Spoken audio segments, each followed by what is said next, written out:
இனி நேரத்துக்கான தலைப்புச் செய்திகளை பார்க்கலாம்.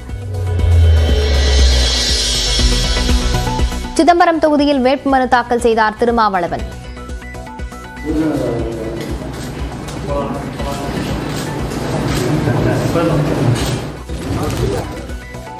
கோவையில் தொண்டர்களுடன் ஊர்வலமாக வந்து வேட்புமனு அளித்த அண்ணாமலை.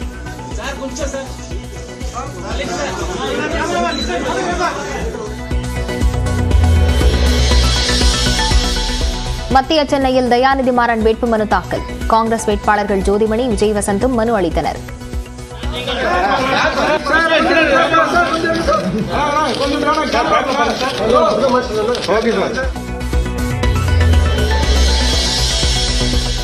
சேலம் ஆட்சியர் அலுவலகத்தில் வேட்புமனு தாக்கலுக்கு பாமக வேட்பாளருடன் வந்த தொண்டர்களை தடுத்து நிறுத்திய காவலர்கள். வாக்குவாதத்தை தொடர்ந்து தள்ளுமுள்ளி ஏற்பட்டதால் பரபரப்பு.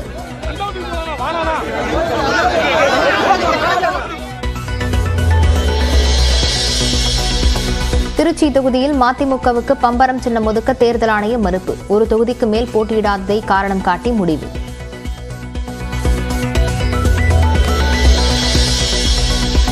பம்பரம் சின்னம் மறுக்கப்பட்டாலும் தனிச்சின்னத்தில் தான் போட்டி. நீதிமன்றத்தில் முறையிட உள்ளதாகவும் நியூஸ் 18க்கு துரை வைகோ பேட்டி.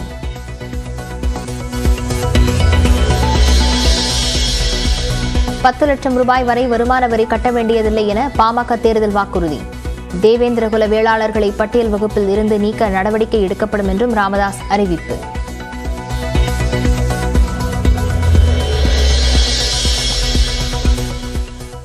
பானை சின்னம் கோரி விடுதலை சிறுத்தைகள் கட்சி வழக்கு இன்று பிற்பகல் விசாரிக்கிறது டெல்லி உயர்நீதிமன்றம்.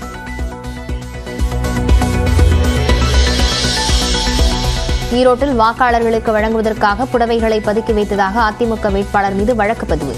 கல்யாண் ஸ்டோர் என்ற கடையிலிருந்து மூட்டை மூட்டையாக நேற்று சேலைகள் பறிமுதல் செய்யப்பட்ட நிலையில் நடவடிக்கை.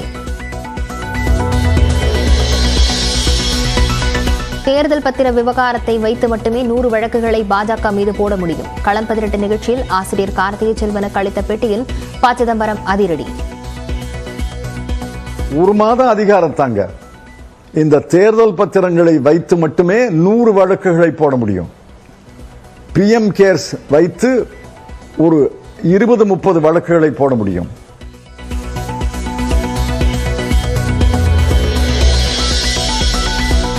பெங்களூரு ஹோட்டல் குண்டுவெடிப்பு தொடர்பாக சென்னையில் NIA அதிகாரிகள் சோதனை. கன்னியாகுமரி மாவட்டம் மார்த்தாண்டம், ராமநாதபுரம் அருகே தேவிப்பட்டணத்திலும் அதிகாரிகள் ஆய்வு.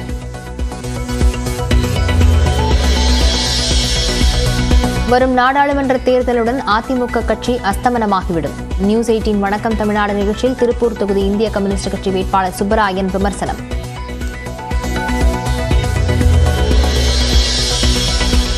நீலகிரியில் நாளை மறுநாள் பரப்புரையை தொடங்குகிறார் பிரேமலதா. அதிமுக கூட்டணியை ஆதரித்து 13 நாட்கள் பரப்புரையில் ஈடுபட திட்டம்.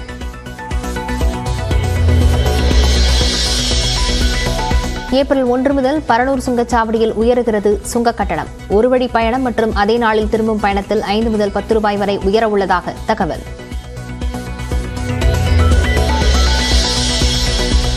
மறைந்த முதலமைச்சர் ஜெயலலிதாவின் நகைகளுக்கு அவரது அண்ணன் மகள் ஜெயதீபா உரிமை கோரியதற்கு கர்நாடக அரசு கடும் எதிர்ப்பு. 6 ஆண்டுகளாக மனு தாக்கல் செய்யாதது ஏன் என நீதிமன்றத்தில் கேள்வி.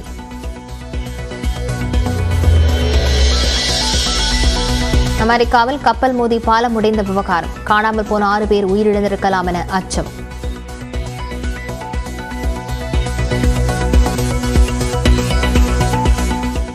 பெங்களூரு குண்டுவெடிப்பு தொடர்பாக சென்னை, கன்னியாகுமரி, ராமநாதபுரம் உள்ளிட்ட பகுதிகளில் NIA அதிகாரிகள் சோதனையில் ஈடுபட்டுள்ளனர்.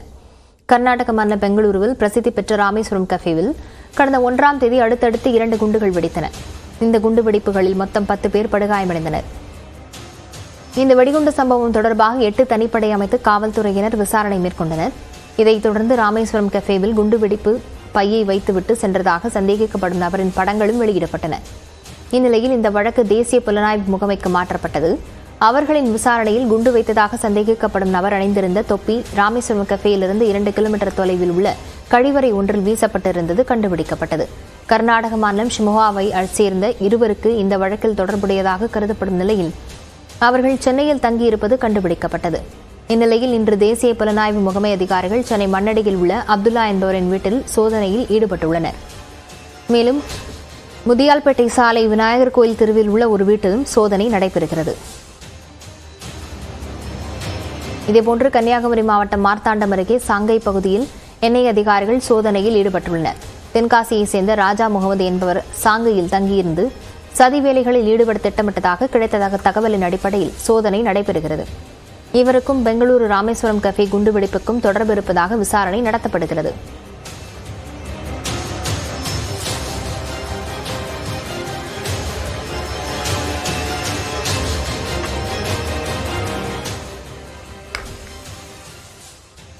ராமநாதபுரம் அருகே தேவிப்பட்டினம் பகுதியிலும் என்ஐஏ அதிகாரிகள் சோதனையில் ஈடுபட்டுள்ளனர்.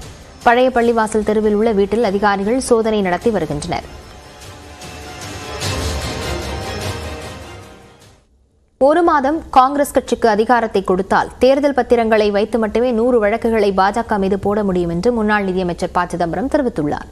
நியூஸ் 18 தமிழ்நாடு தொலைக்காட்சியின் களம் 18 நிகழ்ச்சியில் செய்தி ஆசிரியர் கார்த்திகை செல்வனுடன் நடந்த நேர்காணலில் அவர் இதனை தெரிவித்தார்.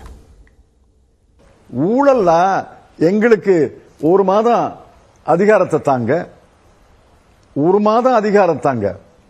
இந்த தேர்தல் பத்திரங்களை வைத்து மட்டுமே 100 வழக்குகளை போட முடியும். பிஎம் கேர்ஸ் வைத்து ஒரு 20-30 வழக்குகளை போட முடியும். ஒவ்வொரு மாநிலத்திலையும் நடந்ததை வைத்து பல வழக்குகளை போட முடியும். அதிகாரத்தில் ஒரு கட்சி இருக்கு, அது வழக்குகளை போடுது. அந்த வழக்கெல்லாம் உண்மையா? குற்றவாளி என்று நிரூபிக்கும் வரை நிரபராதி என்பதை மறந்துடுறீங்க நீங்க. இதே அதிகாரத்தை 30 நாள் எங்களுக்கு தாங்க, நான் செய்ய மாட்டேன். 30 நாள் எங்களுக்கு தாங்க, நாங்களும் ஒரு திறமையானவரை கண்டுபிடித்து அவர்கள் மீது 30 நாட்களில் 300 வழக்குகளை போட முடியும். வழக்குகள் போட்டதாலே அவர்கள் குற்றவாளிகள் நான் சொல்ல மாட்டேன். ஆனா வழக்குகளை வைத்து குற்றவாளி என்று முடிவுக்கு வர்றது ரொம்ப அதிசயம். அப்படி பார்த்தா இந்தியாவில் பாலகங்காதர் திலக்கில் இருந்து வ.உ. சிதம்பரனார் வரை, மகாத்மா காந்தி வரை, நேதாஜி சுபாஷ் சந்திர போஸ் வரை எல்லாரும் குற்றவாளிகள் தான். எல்லாரும் குற்றவாளிகள். குற்றவாளி இல்லாதவரை இருக்க முடியாது இந்த நாட்டில். வழக்கின் தன்மையை பொறுத்தது. நன்றி சார். பிரதமர் மோடி தனது ஆட்சியின் சாதனைகளை சொல்லி வாக்கு கேட்க தேவையில்லை என்றும் மத்திய அரசின் திட்டங்களால் பலனடைந்த கடைக்கோடி மக்களே பாஜகவிற்காக பரப்புரை செய்ய தொடங்கியிருப்பதாகவும் தென்சென்னை தொகுதி வேட்பாளர் தமிழிசை சவுந்தரராஜன் தெரிவித்துள்ளார். தென்சென்னை தொகுதிக்குட்பட்ட கோயம்பேடு பகுதியில் பாஜக வேட்பாளர் தமிழிசை சவுந்தரராஜன் இன்று காலை பரப்புரையில் ஈடுபட்டார். வீதி வீதியாக திறந்த வாகனத்தில் சென்றும் சாலையில் நடந்து சென்றும் வாக்கு சேகரித்தார். சிவன் கோயில் பகுதியில் சாலையோரம் உள்ள சிற்றுண்டி கடைக்கு சென்ற அவர் வடை வாங்கி சாப்பிட்டார். அப்போது உடனிருந்த தொண்டர்களுக்கும் வடை வாங்கி கொடுத்தார். மேலும் கடை உரிமையாளருக்கும் வடை கொடுத்து ஆதரவு திரட்டினார்.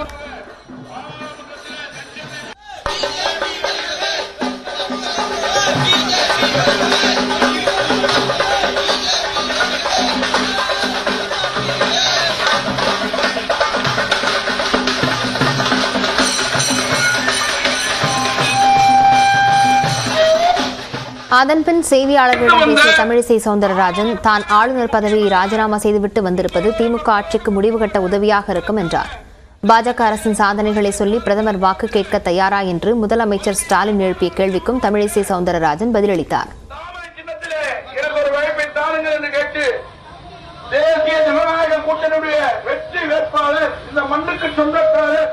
மக்களின் அன்பை நாடி ஆளுநரிலிருந்து அக்காவாக வந்திருக்கிறேன்.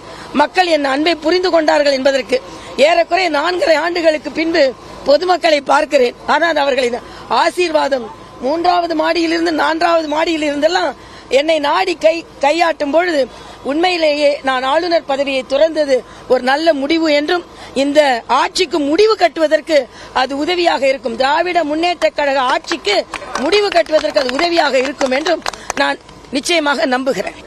அண்ணா ஸ்டாலின் இந்த கடைக்கு வந்து வடை சுடுறதையும் ஒரு அக்கா வடை சுடுறதையும், நீங்க வடை போச்சே, நீங்க வடை வியாபாரம் செய்ய முடியாது, வடை கையில எங்களுக்கு கிடைச்சிருச்சு, உங்களுக்கு தான் வடை போச்சு, அதனால எங்களுக்கு ஒன்றும் இல்லை, ஒரு அக்கா வியாபாரம் செய்யறாங்க, டிஜிட்டல் பேமெண்ட் இருக்கு, அதனால நீங்க வந்து மோடி அவர்கள் பிரச்சாரம் செய்ய வேண்டாம், நான் பிரச்சாரம் செய்ய வேண்டாம், இந்த மக்களே தனது பிரச்சாரத்தை தொடங்கி இருக்கிறார்கள் என்பதுதான் எனது கருத்து.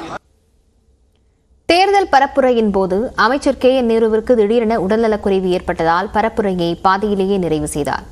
பெரம்பலூர் மக்களவைத் தொகுதி திமுக வேட்பாளர் அருண் நேருவை ஆதரித்து அமைச்சரும் அவரது தந்தையுமான KN நேரு தீவிர வாக்கு சேகரிப்பில் ஈடுபட்டார். இந்நிலையில் இன்று காலை தொகுதிக்குட்பட்ட குளித்தலையை அடுத்த கொசூர் பகுதியில் அமைச்சர் KN நேரு திறந்த வாகனத்தில் சென்று வாக்கு சேகரித்தார். அப்போது தனக்கு மயக்கமாக இருப்பதாக கூறி ஓரிரு வரிகள் மட்டும் பேசிவிட்டு வாகனத்திலிருந்து கீழே இறங்கிச் சென்றார்.